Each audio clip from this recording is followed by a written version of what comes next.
Good morning, everyone. Today we will start with another 16 marks important question, economic ideas or brain theory of दादा भाई नौरोजी। दादा भाई नौरोजी के आर्थिक विचार या यूं कहें कि उनकी धन निकास संबंधी जो सिद्धांत है उसके बारे में आज हम पढ़ने वाले हैं।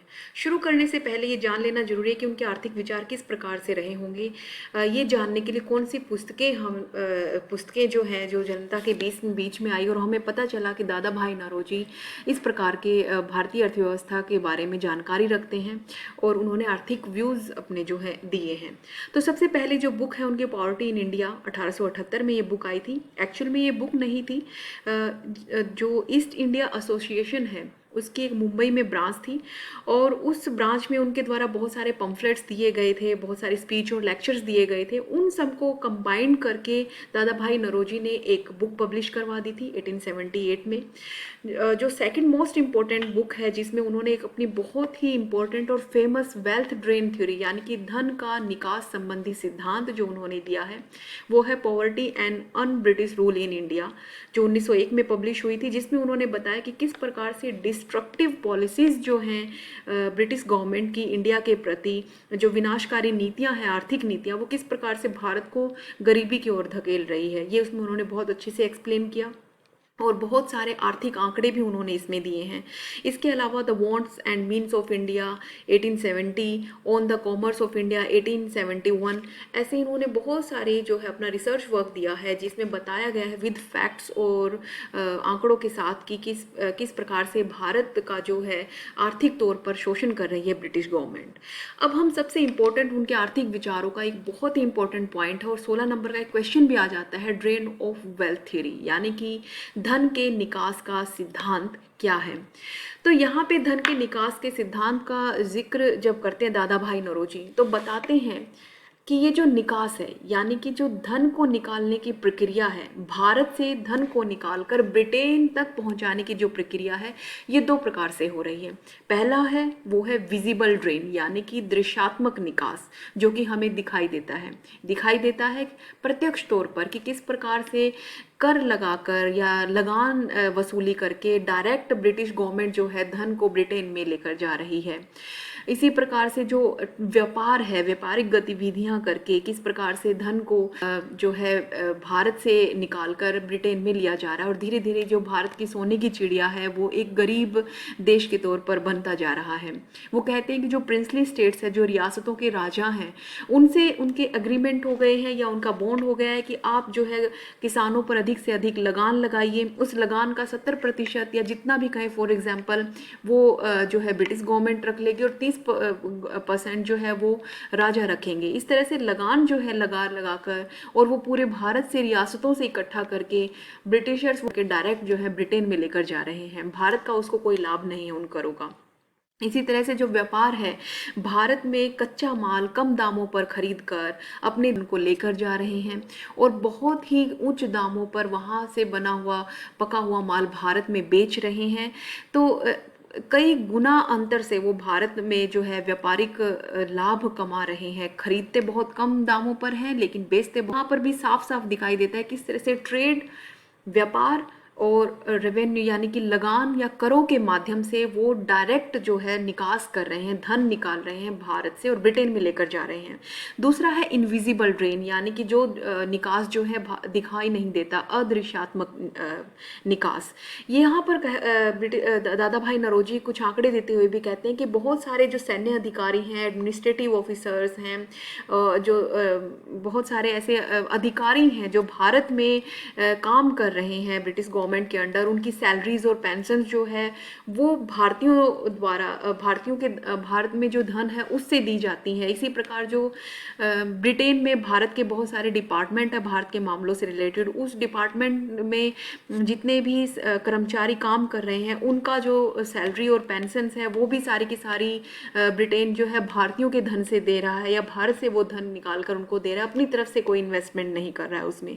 तो इस प्रकार से धन निकाला जा रहा है। फिर वो कहते हैं कि मिलिट्री और जो सिविल इक्विपमेंट्स हैं यानी कि सैन्य सामग्री जितने भी हैं और भी बहुत सारे ऐसे साधन होते हैं, संसाधन होते हैं जो कि भारत में नहीं मौजूद है, लेकिन वो जो ब्रिटेन की शॉप हैं, बड़ी बड़ी स्टोर्स हैं, वहाँ से वो साधन खरीदे जाते हैं महंगे दामों पर, फिर भारतीयों को बेचे जाते हैं वो सारे के सारे संसाधन बहुत उच्च दामों पर। तो इस प्रकार वो ये सारे इक्विपमेंट्स बेच कर भारतीयों से जो धन लेते हैं वो धन वो ब्रिटेन में लेकर जा रहे हैं। इसी प्रकार वो कहते हैं कि जो ब्रिटेन की जो महारानी है लोन ले रखे हैं ब्रिटिश क्राउन से, तो वो उनके ऊपर जितना भी ब्याज लग रहा है वो ब्याज जो है भारतीय धन से दिया जा रहा है। जैसे ब्रिटिश गवर्नमेंट जो है इंडिया में रूल कर रही है, तो वहाँ पर खर्च करने के लिए, इंडिया में खर्च करने के लिए उन्होंने लोन ले रखे हैं, लेकिन उनका ब्याज जो है वो पूरी तरह से भारतीयों के ऊपर।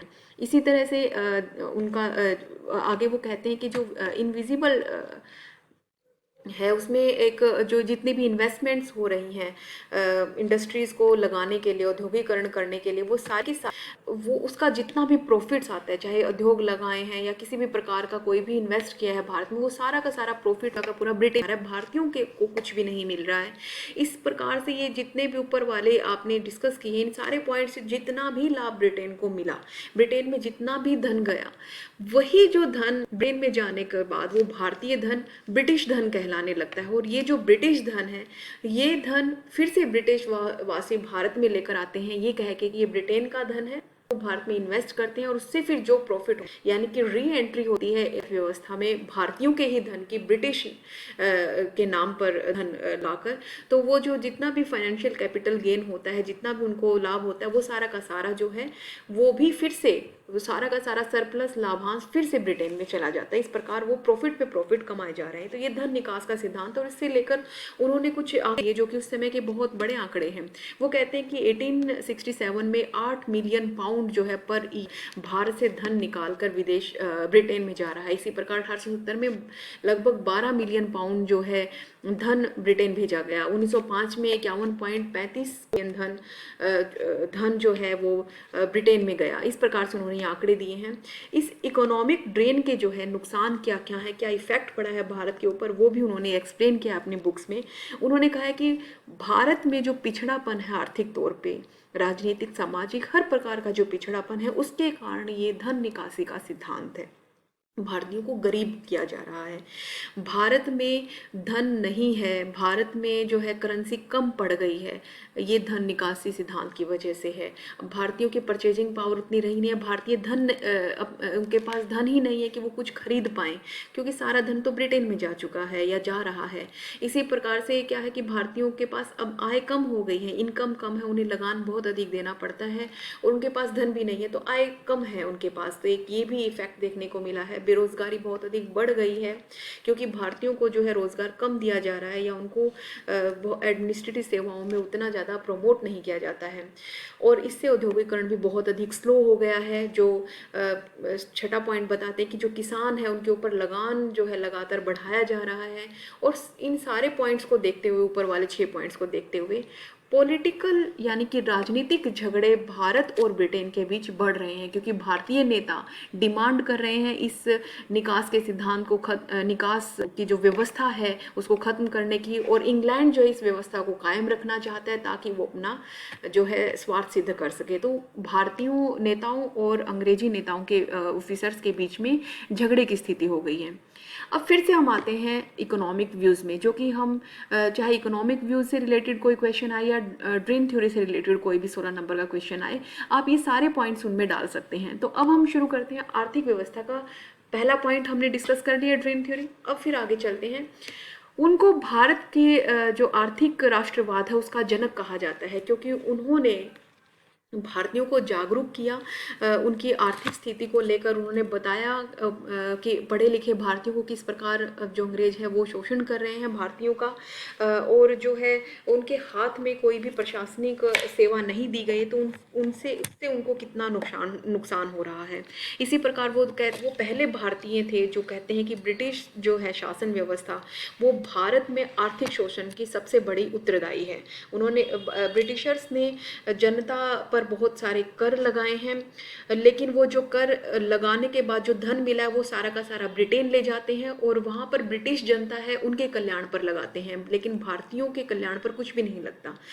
आज की अगर परिस्थिति में ये मैं एग्जांपल दूँ तो देखिए, भारत में जितने भी एम्प्लॉय हैं, बहुत अधिक बड़े बड़े उद्योगपति हैं या सरकारी कर्मचारी, उनको टैक्स पे करना पड़ता है, और वो टैक्स जो है सरकार अपने पास जमा नहीं कर लेती है, बल्कि उस टैक्स से वो क्या करती है, सड़कें बनवाती हैं, पुल बांध बनवाती हैं, बिजली पैदा करवाती हैं। तो क्या है कि वो भारतीयों के ही कल्याण पर वो टैक्स लग रहा है, लेकिन ब्रिटिश गवर्नमेंट ऐसा नहीं करती थी। वो भारतीयों से कर तो ले रही है, लेकिन वो कर वो ले जाकर ब्रिटेन में डाल रही है और वहाँ की जनता के कल्याण कर रही है, भारतीयों का कल्याण नहीं कर रही। तो इस तरह से यहाँ पर भी वो अपना एक आर्थिक विचार प्रस्तुत करते हैं। तो कुछ आंकड़े भी वो देते हैं कि किस प्रकार से भारत में गरीबी का कारण बनी है ब्रिटिश व्यवस्था। वो बताते हैं कि लगभग भारतीयों की जो आय प्रति वर्ष है वो सिर्फ 20 रुपये है, जो कि बहुत ही कम है अपने किसी आर्थिक विकास करने के लिए। और इससे रिलेटेड वो बहुत सारे ऐसे आंकड़े देते हैं कि 120 वर्षों में भारत को बहुत अधिक शोषित कर दिया है ब्रिटिश गवर्नमेंट ने। अपने प्रशासनिक और अधिकारियों को इनके ऊपर अधिक व्यय खर्च कर रही है, जो कि अनावश्यक है, जबकि करना चाहिए भारतीयों के ऊपर।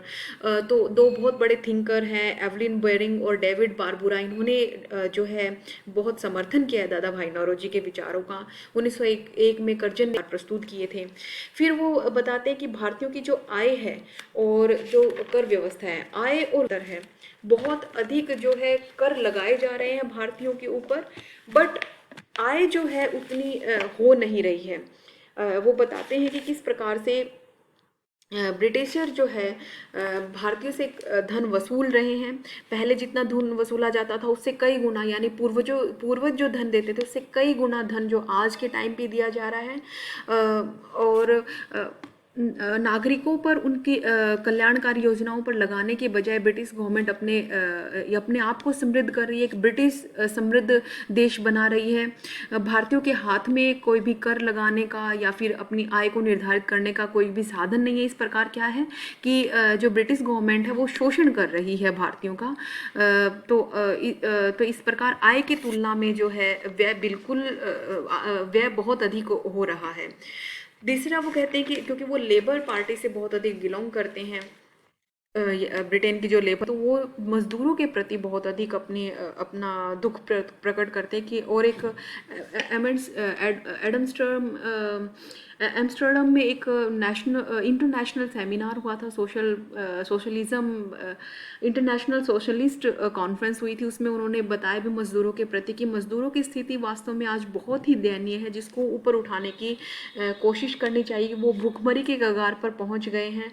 और वो जो ब्रिटिश की लेबर पार्टी है उसके भी पक्ष में कई बहुत सारी इस कॉन्फ्रेंस में बातें बोलते हैं। फिर वो बताते हैं कि किस प्रकार से जो है वो एक डिमांड करते हैं कि जो क्राउन है, क्राउन को देखना चाहिए, जांच पड़ताल करनी चाहिए कि उसकी जो ब्रिटिश गवर्नमेंट है जो भारत में रूल कर रही है वो किस प्रकार से शोषण कर रही है। तो वो शाही आयोग को नियुक्त करना चाहते हैं जो कि पक्षपात रहित होगा, जिसमें भारत के भी मेंबर होंगे, जो ये देखेंगे कि किस प्रकार से ब्रिटेन ने जो है भारत में से धन निकालकर भारत को लूट लिया है, शोषण किया है भारतीयों का। तो इस तरह का एक रॉयल कमीशन 1895 में बनाया भी गया था, जिसमें दादा भाई नौरोजी उसके सदस्य भी रहे हैं, करने का काम करते हैं।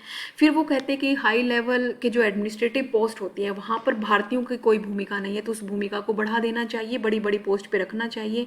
और भारतीयों ने कई बार प्रूव भी किया है कि वो किस प्रकार से कर्मठता से कम खर्च में बहुत अधिक अच्छा काम भी कर सकते हैं। तो इससे भारत के ऊपर व्यय भी का जो बोझ है वो कम होगा। औद्योगिकरण के बढ़ावे की बात करते हैं, जिससे कि भारत में आय आएगी, लोगों को रोजगार मिलेगा, लोगों के पास धन आएगा, तो परचेजिंग पावर बढ़ेगी। और एडमिनिस्ट्रेटिव रिफॉर्म्स भी करने की बात करते हैं कि जितने भी असैन्य सेवाएं हैं उनके जो है भारत के अंदर उनके जो एग्ज़ाम करवाने चाहिए, आयु कम कर देनी चाहिए, भारतीयों को अधिक से अधिक नौकरशाही के लिए प्रेरित करना चाहिए। स्वदेशी को प्रमोट करते हैं, विदेशी को बॉयकॉट करते हैं। और ड्रेन थ्योरी में आपको पहले ही करवा चुकी। करवा चुकी हूँ। तो ये 11 जो पॉइंट्स है, आप इनको इकोनॉमिक व्यूज़ 16 नंबर का क्वेश्चन आए या फिर ड्रेन थ्योरी 16 नंबर का क्वेश्चन आए, उसमें आप इनको रख सकते हैं। बच्चों इनके ऊपर मैंने ज़्यादा एक्सप्लेनेशन जो है इसलिए भी नहीं दिया है क्योंकि आपको ऑलरेडी मैं पिछली वीडियोज़ में ये एक्सप्लेन कर चुकी हूँ। तो आप इसको जो है आपको जल्द ही नोट्स प्रोवाइड करवाए जाएंगे, तो वहाँ से आप इसको मैच करके पढ़ सकते हैं। बहुत ईजी लैंग्वेज है उनकी। तो ये जो है 11 पॉइंट आपके इंपॉर्टेंट है, आप इनको अच्छे से पढ़ें और अपना जो है क्वेश्चन तैयार करें। Thank you so much watching for this video. Thank you.